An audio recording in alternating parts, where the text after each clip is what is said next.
ಪ್ರಧಾನಮಂತ್ರಿ ಯಾರು ಆಯ್ಕೆ ಆಗ್ಬೇಕು? ಮೋದಿನೇ ರಾಹುಲ್ ಗಾಂಧಿ ಅವರಿಗೆ ಒಂದು ಅವಕಾಶ ಕೊಡ್ಬೇಕಾ ಬೇಡ ಸರ್? ಸರ್ ಅವ್ರಿಗೆ ಏನ್ ಐಡಿಯಾ ಇಲ್ಲ. ಅವ್ರಿಗೆ ಏನಿದ್ರು ಕಾಮಿಡಿ ಮಾಡ್ಕೊಂಡು ಜೋಕ್ಸ್ ಮಾಡೋದಕ್ಕೆ ಸರಿಗಿದ್ದಾರೆ ಅಷ್ಟೇ ಹೊರತು ಏನಿಲ್ಲ. ಅವ್ರು ಪಪ್ಪು ತರಾನೇ ಇರ್ಬೇಕು. ರಾಹುಲ್ ಗಾಂಧಿ ಅವರು ವೇಸ್ಟ್. ಖರ್ಗೆ ಅವ್ರಿಗೆ ಪಾಪ ನಡೆಯಕ್ಕೆ ಆಗಲ್ಲ. ನಮ್ ಕರ್ನಾಟಕಲ್ಲೇ ಏನು ಮಾಡ್ಲಿಲ್ಲ. ಖರ್ಗೆ ಅವ್ರು ಏನು ಇಲ್ಲ. ಅವ್ರು ಏನು ಮಾಡಿಲ್ಲ. ಅವ್ರು ಪಾಪ ಯಾಕೆ ಅವರು ರೆಸ್ಟ್ ಕೊಡಿ. ಅವ್ರಿಗೆ ಧರ್ಮಸಿಂಗ್ ಜೊತೆ ಅವರು ರೆಸ್ಟ್ ತಗೊಬೇಕಾಗಿತ್ತು. ಇವಾಗ ಇಂಡಿಯಾ ಅಂತ ಮಾಡಿದಾರಲ್ಲ, ಎಲ್ಲ ದುಡ್ಡು 10 ಲಕ್ಷ ಕೋಟಿ ಇವತ್ತಿನ ಅವರೆಲ್ಲ ಹೊಡೆದಿರೋದು ಅವಾಗ ಸರ್ಕಾರದಲ್ಲಿ.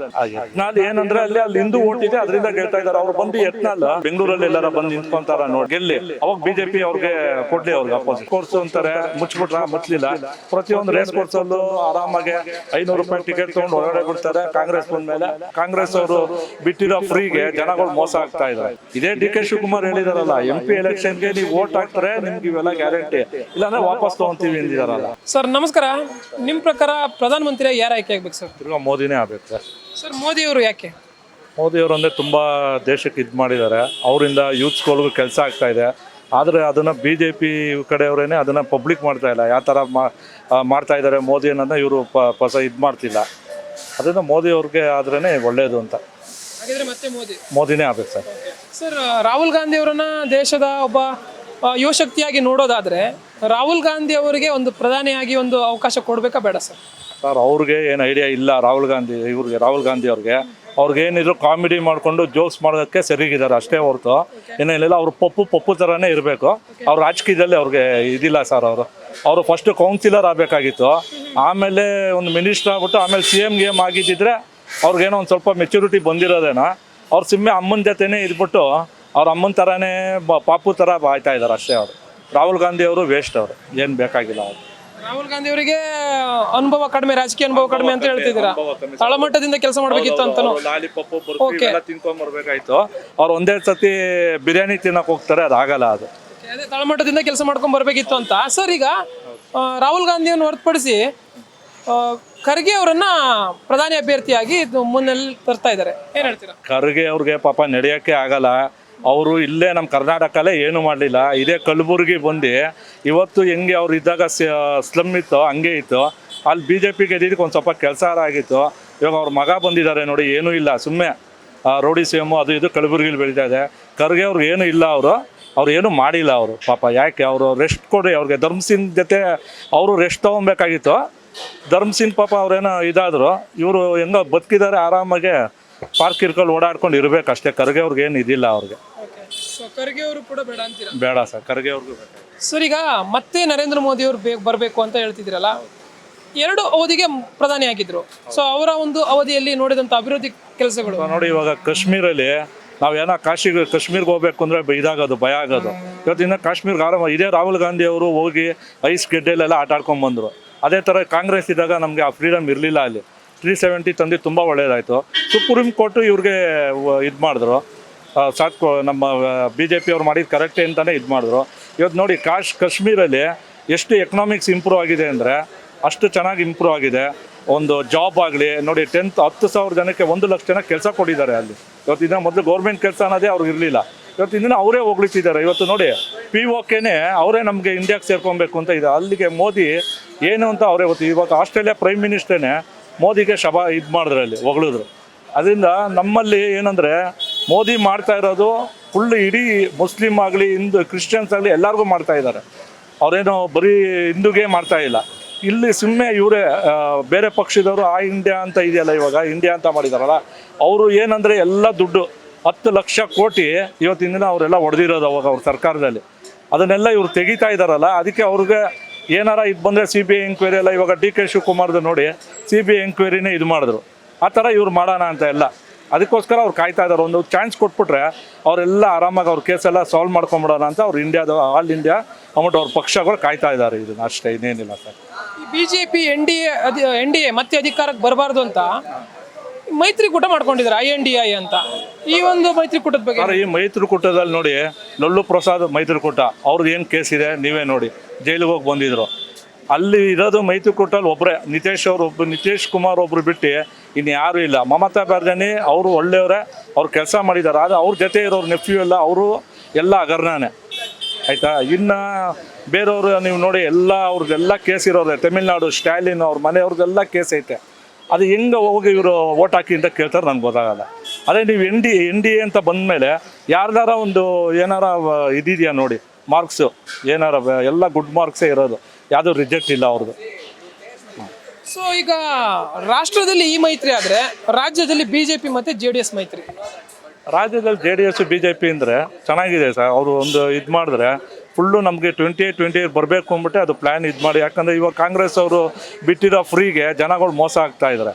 ಅದಕ್ಕೋಸ್ಕರ ಇವಾಗ ಇಬ್ಬರು ಇದು ಮಾಡಿದ್ರೆ ಒಂದು ಇದು ಬರಲಿ ಅಂದ್ಬಿಟ್ಟು ಇದು ಮಾಡಿರೋದು. ಯಾಕಂದರೆ ಯಡಿಯೂರಪ್ಪ ಅವರು ಕೆಲಸ ಮಾಡಿದ್ದಾರೆ. ಇಲ್ಲಿ BJPಲಿ ಫುಲ್ ಒಂದಾಗಿರಬೇಕು. ಈ ಯತ್ನಾಳ್ ಅವರು ಬಾಯಿ ಬಂದಂಗೆ ಮಾತಾಡೋದು ಇವ್ರದ್ದೆಲ್ಲ ಒಂದು ಸ್ವಲ್ಪ ಸ್ಟಾಪ್ ಮಾಡಬೇಕು. ಅವರು BJP ಅವರು ಇಲ್ಲಿರೋರಿಗೆ ಒಂದು ಸ್ವಲ್ಪ ಇದು ಹೇಳಬೇಕು. ಯತ್ನಾಳ್ಗೆ ಇವ್ರನ್ನೆಲ್ಲ ಮಾತಾಡೋದೆಲ್ಲ ಲೂಸ್ ಸ್ಟಾಕ್ ಎಲ್ಲ ಇದು ಮಾಡಬೇಕು. ಇಲ್ಲೂ ಅಷ್ಟೇ ಯಡಿಯೂರಪ್ಪ ಇದ್ರೇ ಇಲ್ಲಿ BJP ಅವ್ರದ್ದು ಲಿಂಗಾಯತರು ಓಟ್ ಆಗಲಿ ಇದಾಗಲಿ ಅವ್ರು ಕೆಲಸ ಮಾಡಿದ್ದಾರೆ. ಯಡಿಯೂರಪ್ಪ ಅವರು ಪಾಪ ಮಾಡಿದ್ದಾರೆ. ಅದರಿಂದ ಯಡಿಯೂರಪ್ಪನ ನೋಡ್ಕೊಂಡು ಆಗ್ತಾರೆ ಇಲ್ಲೂ. ಸರ್ ಈಗ ಕಾಂಗ್ರೆಸ್ ರಾಜ್ಯದಲ್ಲಿ ಅಷ್ಟು ಬಲಿಷ್ಠವಾಗಿದೆ ಅಂತ ಇವೆರಡು ಪಕ್ಷಗಳು BJP ಮತ್ತು JDS ಮೈತ್ರಿ ಮಾಡ್ಕೊಂಡಿರೋದಾ? ಈಗ ವರ್ಕೌಟ್ ಆಗುತ್ತಾ ಈ ಒಂದು ಮೈತ್ರಿ ಪ್ಲಾನ್? ಸರ್ ವರ್ಕೌಟ್ ಆಗುತ್ತೆ. ಇಲ್ಲಿ ಇವರಿಬ್ಬರು ಕಾಂಗ್ರೆಸ್ ಅವರು ಏನು ಸ್ಟ್ರಾಂಗ್ ಇದೆ ಅಂತ ಮಾಡಿಲ್ಲ. ಇಲ್ಲೇ ಇಲ್ಲಿ ಏನಾಗುತ್ತೆ ಅಂದರೆ ಇವಾಗ ಏನಾರ ಕಾಂಗ್ರೆಸ್ ಏನಾರ ಗೆದ್ದರೆ DK ಶಿವಕುಮಾರ್ಗೆ ಇನ್ಚಾರ್ಜ್ ಕೊಟ್ಟಿದ್ದಾರೆ. DK Shivakumar CM ಆಗ್ಬಿಡ್ತಾನೆ. ಅದಕ್ಕೆ ಸಿದ್ದರಾಮಯ್ಯ ಅವರೇನೆ ಬೇಡ BJPಗೆ ಓಟ್ ಹಾಕಿ ಅಂತ ಬೇಕಾದ್ರೆ ಹೇಳ್ತಾರೆ. ಅದೇ ಆಗೋದು ಇದು. ಅವಾಗ 28 ಗೆದ್ರೆ ಇದೇ ಸಿದ್ದರಾಮಯ್ಯನೇ ಇದು ಮಾಡ್ತಾರೆ ಇವರು. ಅಂತೂ ಇಂತೂ ಒಂದು 6 ತಿಂಗಳ ನಂತರ ವಿರೋಧ ಪಕ್ಷದ ನಾಯಕ ಹಾಗೇನೆ BJP ಪಕ್ಷದಿಂದ ರಾಜ್ಯಾಧ್ಯಕ್ಷರನ್ನು ಆಯ್ಕೆ ಮಾಡಿದ್ರು. ಈ ಆಯ್ಕೆಗಳ ಬಗ್ಗೆ ಏನು ಹೇಳ್ತೀರಾ? ಅದು ಡಿಲೇ ಆಗಿದೆ. ಏನಕ್ಕೆ ಅಂದರೆ ಇವಾಗ ನೋಡಿ ಯತ್ನಾಳ್ ಅವ್ರನ್ನೆಲ್ಲ ನೋಡಿಕೊಂಡು ಮಾಡಬೇಕಾಗಿತ್ತು, ಮಾಡಿದ್ದಾರೆ. ಯಾಕಂದರೆ ಒಂದು ಲಿಂಗಾಯತರು ಓಟ್ ಬಿಲ್ ಅಂದ್ಬಿಟ್ಟು ವಿಜೇಂದ್ರ ಅವ್ರು ಮಾಡಿದ್ದಾರೆ. ಯೂತ್ ಅವ್ರು ನೋಡಿ ಎಲ್ಲೆಲ್ಲಿ ಹೋದ್ರು ಆ ಕಡೆ ಎಲ್ಲ ಗೆದ್ದಿದ್ದಾರೆ. KR ಪೇಟೆಗೆ ಹೋಗಿ ಓಡಾಡಿದ್ರು, ಅಲ್ಲಿ BJP ಇರಲಿಲ್ಲ, ಗೆದ್ದಿದ್ದಾರೆ. ಮೈಸೂರಲ್ಲಿ ಹೊರನಲ್ಲಿ ಓಡಾಡಿದ್ರೆ ಗೆದ್ದಿರೋರು. ಇಲ್ಲಿ ಸೋಮಣ್ಣನ ಮಗ ಇವರೆಲ್ಲ ಏನೇನೋ ಒಂದು ಸ್ವಲ್ಪ ಮಾತಾಡಿದಕ್ಕೆ ಅವರು ಅಲ್ಲಿ ಹೋಗಲಿಲ್ಲ, ಅಷ್ಟೇ, ಇನ್ನೇನಿಲ್ಲ ಸರ್. ಅಂದರೆ ಸರ್ ಈಗ ಈ ಪಕ್ಷದಲ್ಲೇ ಸ್ವಪಕ್ಷದಲ್ಲಿ BJPಯಲ್ಲಿ ಅಸಮಾಧಾನ ಎದ್ದಿದೆ. ಸೊ R ಅಶೋಕ್ ಅವರಿಗೆ ಮತ್ತು ವಿಜಯೇಂದ್ರ ಅವರಿಗೆ ಏನು ಒಂದು ಸ್ಥಾನಗಳನ್ನು ಕೊಟ್ಟರು ಅದ್ರ ಬಗ್ಗೆ ಅಪಸ್ವರ ಎದ್ದಿದೆ. ಅದ್ರ ಬಗ್ಗೆ ಏನು ಹೇಳ್ತೀರಾ? ಸರ್ ಇಲ್ಲ, ಅಶೋಕ್ ಅವರು ನೋಡಿ ಅವಾಗ 6 ಸತಿ ಅವ್ರು ಉತ್ತರಾಳಿ ಕ್ಷೇತ್ರ ಬಂದು ದೊಡ್ಡ ಕ್ಷೇತ್ರ ಅದು. ಅಂಥ ಇದರಲ್ಲೇ ಕ್ಷೇತ್ರದಲ್ಲಿ ಅವರು ಅವಾಗ ಗೆದ್ದಿದ್ರು. ಅವಲಿಂದನೂ ಅವ್ರು RSS ಇದೆ, ಅವ್ರು ಕೊಟ್ಟಿದ್ದು ಒಳ್ಳೇದೇ ಆಯಿತು. ಇನ್ನು ವಿಜೇಂದ್ರನ್ ಏನು ಕೊಟ್ಟಿದ್ದಾರೆ ಅಂದರೆ ಒಂದು ಯೂತ್ಸ್ ಒಂದು ಇದಾಗಲಿ, ಆಮೇಲೆ ಇವರು ಒಂದು ಸ್ವಲ್ಪ ಎಲ್ಲರೂ ಇದು ಮಾಡ್ತಾರೆ, ಜನ ಸೇರಿಸ್ಕೊತಾರೆ. ಅದರಿಂದ ವಿಜೇಂದ್ರನ್ ಮಾಡಿದ್ದು ಒಳ್ಳೇದೇ. ಇನ್ನು BJPಲಿ ಯಾರೂ ಇಲ್ಲ. ಇವಾಗ ಯತ್ನಾಳ್ನ ಇವಾಗ ಆಪೋಸಿಷನ್ ಇದು ಮಾಡಿದರೆ ಇದು ಮಾಡೋಕ್ಕಾಯ್ತಾ ಇರಲಿಲ್ಲ. ಅವರು ಯಾವಾಗಲೂ ಗಲಾಟೆ ಮಾಡೋದು. ಯತ್ನಾಳ್ಗೆ ಅವ್ರಿಗೆ ಏನು ಇದಿಲ್ಲ ಅವ್ರಿಗೆ. ಸುಮ್ಮನೆ ಅವ್ರು ವಿಜಯಪುರದಲ್ಲೇ ಇವಾಗ ಅವ್ರು ಓಡಾಡಿದ್ರಲ್ಲ MLAಗಳು, ಯಾರು ಗೆದ್ದರು? ಯತ್ನಾಳ್ ಕಡೆ ಎಲ್ಲ ಸೋತರು. ಆ ಯತ್ನಾಳ್ ಏನಂದರೆ ಅಲ್ಲಿ ಹಿಂದೂ ಓಟ್ ಇದೆ, ಅದರಿಂದ ಗೆಲ್ತಾ ಇದ್ದಾರೆ. ಅವ್ರು ಬಂದು ಯತ್ನಾಳ್ ಇಲ್ಲೆಲ್ಲರ ಬಂದು ನಿಂತ್ಕೊಳ್ಳಿ, ಬೆಂಗಳೂರಲ್ಲಿ ಎಲ್ಲರ ಬಂದು ನಿಂತ್ಕೊತಾರ ನೋಡಲಿ, ಗೆಲ್ಲಿ, ಅವಾಗ BJP ಅವ್ರಿಗೆ ಕೊಡಲಿ, ಅವ್ರಿಗೆ ಅಪೋಸಿಷನ್ ಆ ಥರ ಮಾಡಿ. ಸರ್ ಹಾಗಿದ್ರೆ ಈ ಎರಡು ಆಯ್ಕೆಗಳು ನಿಮ್ಮ ಪ್ರಕಾರ ಸಮಂಜಸವಾಗಿದೆ ಅಂತ? ಚೆನ್ನಾಗಿದೆ ಸರ್. ಅಶೋಕ್ ಅವರು ಒಳ್ಳೇದೇ, ವಿಜೇಂದ್ರನೂ ಒಳ್ಳೇದೇ. ಇದರಿಂದ BJP ಇಲ್ಲಿ ಕರೆಕ್ಟಾಗಿ 28 ಬಂದೇ ಬರುತ್ತೆ.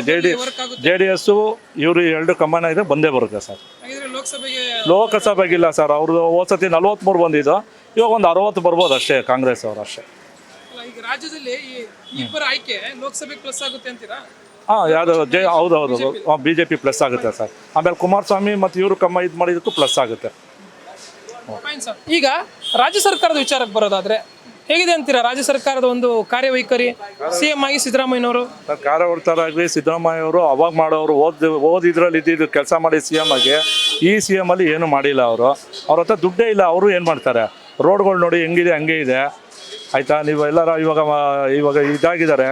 ಮಾರ್ಕೆಟ್ಗೆ ಹೋಗಿ ಇವತ್ತು ಮಟ್ಕ ನಡೀತಾ ಇದೆ, ಆಯಿತಾ? ಎಲ್ಲ ಥರನೂ ನಡೀತಾ ಇದೆ. ಇವಾಗ ರೇಸ್ ಕೋರ್ಸು ಅಂತಾರೆ, ಮುಚ್ಚಲಿಲ್ಲ. ಪ್ರತಿಯೊಂದು ರೇಸ್ ಕೋರ್ಸಲ್ಲೂ ಆರಾಮಾಗಿ 500 ರೂಪಾಯಿ ಟಿಕೆಟ್ ತೊಗೊಂಡು ಒಳಗಡೆ ಬಿಡ್ತಾರೆ. ಕಾಂಗ್ರೆಸ್ ಬಂದಮೇಲೆ ಆರಾಮಾಗಿ ಎಲ್ಲ ಚೆನ್ನಾಗಿ ಬುಕ್ಕಿಯವರೆಲ್ಲ ಒಳ್ಳೊಳ್ಳೆ ಇದು ಮಾಡ್ತಾವ್ರು. ಕಾಂಗ್ರೆಸ್ ಬಂದಿದ್ದಕ್ಕೆ ಎಲ್ಲ ಚೆನ್ನಾಗಿ ಆ್ಯಕ್ಟಿವೇಶನ್ ಬೇರೆ ಥರ ನಡೀತಾ ಇದೆ ಅಷ್ಟೇ ಇಲ್ಲಿ. ಸರ್ ಹಾಗಾದರೆ ಈಗ ಕಾಂಗ್ರೆಸ್ನ ಗ್ಯಾರಂಟಿ ಯೋಜನೆಗಳ ಬಗ್ಗೆ ಏನು ಹೇಳ್ತೀರಾ? ಗ್ಯಾರಂಟಿ ಯೋಜನೆ ಏನಿಲ್ಲ, ಅದು MP ಎಲೆಕ್ಷನ್ ತನಕ ಅವರೇ ಹೇಳಿದಾರಲ್ಲ. ಇದೇ DK ಶಿವಕುಮಾರ್ ಹೇಳಿದಾರಲ್ಲ, MP ಎಲೆಕ್ಷನ್ಗೆ ನೀವು ವೋಟ್ ಹಾಕ್ತಾರೆ ನಿಮ್ಗೆ ಇವೆಲ್ಲ ಗ್ಯಾರಂಟಿ, ಇಲ್ಲಾಂದರೆ ವಾಪಸ್ ತೊಗೊತೀವಿ ಎಂದಿದಾರಲ್ಲ, ಅಷ್ಟೇ. ಅದು ಇನ್ನೇನಿಲ್ಲ ಸರ್. ಈ ಪಂಚ ಯೋಜನೆಗಳು ಅಂತಲ್ಲ, ಉಳಿದಂತೆ ಬೇರೆ ಬೇರೆ ಉಚಿತ ಯೋಜನೆಗಳನ್ನು ಬೇರೆ ಪಕ್ಷಗಳು ಕೂಡ ಈ ಪಂಚರಾಜ್ಯ ಚುನಾವಣೆಯಲ್ಲೆಲ್ಲ ಘೋಷಣೆ ಮಾಡಿದ್ರು, ಎಲ್ಲ ಪಕ್ಷಗಳು ಕೂಡ. ಅದು ಎಲ್ಲ ಸೆಂಟ್ರಲ್ಗೆ ಅಂತ ಮಾಡಿದ್ದು. ಅದು ಇವ್ರು ಮಧ್ಯಪ್ರದೇಶಲ್ಲಿ ಮಾತ್ರ ಅದು 1000 ರೂಪಾಯಿ ಇದನ್ನು ಮಾಡಿದ್ದು ಅಷ್ಟೇ ಹೊರತು ಇನ್ನು ಬೇರೆ ಕಡೆ ಯಾವುದೂ ಮಾಡಲಿಲ್ವಲ್ಲ. ರಾಜಸ್ಥಾನಲ್ಲಿ ಎಲ್ಲಿ ಮಾಡಿದ್ದಾರೆ? ಮಾಡಿಲ್ವಲ್ಲ. ರಾಜಸ್ಥಾನಕ್ಕೆ ಗೆಲ್ತಲ್ಲ, ಅಲ್ಲೂ ಮಾಡಲಿಲ್ಲ. ಛತ್ತೀಸ್ಗಢಲ್ಲಿ ಅಲ್ಲಿ ಅವನು ಯಾರೋ ಗ್ಯಾಂಬ್ಲಿಂಗ್ ಮಟ್ಕ ನಡೆಸಿದ ಮಾಧುಸ್ವಾಮಿ ಅನ್ನೋನು, ಅವನೇ CMನ ಇದು ಮಾಡಿ, CM ಕ್ಲೋಸ್ ಇದ್ದ ಅವನು. ಅಂಥವನ್ನೇ ಅಲ್ಲಿ ನೋಡಿ ಸೋಲ್ಸ್ತ್ರಲ್ಲಿ. ಇವಾಗ ನೋಡಿ ಮಾಧುಸ್ವಾಮಿ ಕಡೆಯವರು ಅರೆಸ್ಟ್ ಆದ್ರಲ್ಲ, ಗೆದ್ದಿದ ತಕ್ಷಣ ದುಬೈಲಿ ಅರೆಸ್ಟ್ ಆದರು. ಕೆಲವೊಂದು ಕಡೆ ಈಗ ಕಾಂಗ್ರೆಸ್ ಮಾಡಿದಂಥ ಯೋಜನೆಗಳು ಉಚಿತ ಯೋಜನೆಗಳು ಬೇರೆ ಪಕ್ಷಗಳಿಗೂ ಮಾದರಿ ಆಯ್ತಾ ಅಂತ, ವರ್ಕ್ ಆಗುತ್ತೆ ಇದು ಹಿಂಗೆ ಮಾಡಿದ್ರೆ ಅಂತ ಇಲ್ಲ ಸರ್, ಇವೆಲ್ಲ ಸುಮ್ಮನೆ ಅವೆಲ್ಲ ಮಾಡಬಾರ್ದು, ಅವೆಲ್ಲ ಮಾಡೋದು ತಪ್ಪು, ಹೋಗ್ಬಾರ್ದು. ಮಾಡಕ್ಕೆ ಹೋಗ್ಬಾರ್ದು. ಯಾರು ಕೇಳಿಲ್ಲ, ಜನ ಕೇಳಿಲ್ಲ, ಏನೋ ಹಳ್ಳಿ ಕಡೆ ಗೊತ್ತಿಲ್ಲದೆ ಏನೋ ಇದಾಕ್ಬಿಟ್ರು ಓಟು. ಇನ್ನೆಲ್ಲ ಬುದ್ಧಿವಂತರವ್ರು ಅವರೇ ಅನುಭವಿಸ್ತಾ ಇದ್ದಾರೆ. ಇವತ್ತಿನ ದಿನ ನೋಡಿ ಬಸ್ಸು ನೋಡಿ ಡೈಲಿ ಓಡಾಡೋಕ್ಕಾಗಲ್ಲ, ಪಾಪ ಸ್ಕೂಲ್ ಮಕ್ಕಳು ಓಡಾಡೋಕ್ಕಾಗಲ್ಲ, ಎಲ್ಲ ಈ ಥರ ಮಾಡಿ ತಪ್ಪು ಮಾಡಿದ್ದಾರೆ. ಹಾಗಾದ್ರೆ ನಿಮ್ಮ ಪ್ರಕಾರ ಉಚಿತ ಯೋಜನೆಗಳು ಬೇಡವಾಗಿತ್ತು. ಇನ್ ಕೇಸ್ ಉಚಿತ ಯೋಜನೆಗಳು ಇರೋದೇ ಆದ್ರೆ ಯಾವ ಕ್ಷೇತ್ರದಲ್ಲಿ ಇದ್ರೆ ಒಳ್ಳೇದು? ಯಾವ್ದು ಯಾವ ಕ್ಷೇತ್ರ ಬೇಡ ಸರ್, ಯಾವ ಉಚಿತನೂ ಬೇಡ, ಯಾವುದು ಬೇಡ, ಎಲ್ಲ ಇದು ಮಾಡಿ. ಅದು ಬದಲು ಇನ್ನೂ ಗ್ಯಾಸ್ ಕಮ್ಮಿ ಮಾಡಲಿ, ಇಡೀ ಇದರಲ್ಲಿ ಏನಿದೆ ಬೇಕಾದ್ರೆ ಬಡವ್ರಿಗೆ ರೇಷನ್ಸ್ ಕೊಡಲಿ, ಇದು ಅಗ್ರಿಕಲ್ಚರ್ಸ್ ಬೇಕಾದ್ರೆ ಇಂಪ್ರೂವ್ ಮಾಡಲಿ, 24 ಗಂಟೆ ಕರೆಂಟ್ ಕೊಡಲಿ ಬೇಕಾರೆ, ಪಾಪ ಪಂಪ್ ಸೆಟ್ ಅವ್ರಿಗೆ ಆ ಲೋನ್ ವೇವ್ ಮಾಡಲಿ ಬೇಕಾರೆ, ಅವ್ರಿಗೆ ಮಾಡಲಿ, ಅಗ್ರಿಕಲ್ಚರ್ ಮಾಡಲಿ, ಎಜುಕೇಷನ್ ಮಾಡಲಿ. ಎಲ್ಲ ಕೇಳೋದು ಹೆಚ್ಚಿನದಾಗಿ ಸಾರ್ವಜನಿಕರು ಕೇಳೋದು, ಜನರು ಕೇಳೋದೇನೆಂದ್ರೆ ಇದು ಆರೋಗ್ಯ ಮತ್ತೆ ಅಗ್ರಿಕಲ್ಚರ್ ಆ್ಯಂಡ್ ಎಜುಕೇಷನ್ ಈ ಮೂರದಕ್ಕೆ ಒಂದು ಒತ್ತು ಕೊಡಲಿ ಅನ್ನೋದು ಕೇಳ್ತಾರೆ. ಸೊ ಒಟ್ಟಾರೆಯಾಗಿ ಗಮನಿಸೋದಾದ್ರೆ ರಾಜ್ಯ ಸರ್ಕಾರ ಮತ್ತು ಕೇಂದ್ರ ಸರ್ಕಾರದಿಂದ ಯಾವುದೇ ಪಕ್ಷ ಇರಲಿ, ಯಾವುದೇ ಸರ್ಕಾರ ಇರಲಿ, ಯಾವೆಲ್ಲ ಅಭಿವೃದ್ಧಿ ಕೆಲಸಗಳು ಆಗಬೇಕು ಅಂತ ತಾವು ಅನ್ಕೋತೀರಾ ಸರ್? ನಮಗೆ ಮೇನ್ ಬಂದು ಅಗ್ರಿಕಲ್ಚರ್ದೇ, ನಮ್ಗೆ ಮೇನ್ ಎಕನಾಮಿಕ್ಸ್ ಇರೋದೇ ಅಗ್ರಿಕಲ್ಚರ್. ನೋಡಿ ಚೈನಾದಲ್ಲಿ ಏನೇ ಮಾಡಿದ್ರು ಎಕನಾಮಿಕ್ಸಲ್ಲಿ ಅವ್ರದ್ದು ಅಗ್ರಿಕಲ್ಚರಲ್ಲೇ ಜಾಸ್ತಿ, ಇಸ್ರೇಲ್ ಆಗಲಿ ಆ ಥರ ಇಲ್ಲೂ ನಮಗೆ ರೈತರುಗಳಿಗೆ ಇದು ಮಾಡಬೇಕು ಸರ್. ಪಾಪ ನಾವು ಇಲ್ಲಿ ಸಿಟಿಲಿ ಇರ್ತೀವಿ, ರೈತರುಗಳಿಗೆ ಇಂಪ್ರೂವ್ ಮಾಡಿ 24 ಗಂಟೆ ಕರೆಂಟ್ ಕೊಡಬೇಕು, ಅವ್ರಿಗೆ ನೀರು ಕೊಡಬೇಕು, ಇವೆಲ್ಲ ಮಾಡ್ಬೇಕು ಸರ್. ಅವ್ರಿಗೆ ಒಳ್ಳೇದಾದರೆ ನಾವು ಒಳ್ಳೇದಾಗ್ತೀವಿ. ರೈತರೇ ಮೇನ್ ಇಲ್ಲಿ. ಸಾಫ್ಟ್ವೇರ್ ಇಲ್ಲಕ್ಕಿಂತ 60% ಎಕನಾಮಿಕ್ಸ್ ಬರೋದೇ ಅಗ್ರಿಕಲ್ಚರ್. ಯಾಕೆ ಮೇನ್ ಅಗ್ರಿಕಲ್ಚರೇ ಕೊಡಬೇಕು.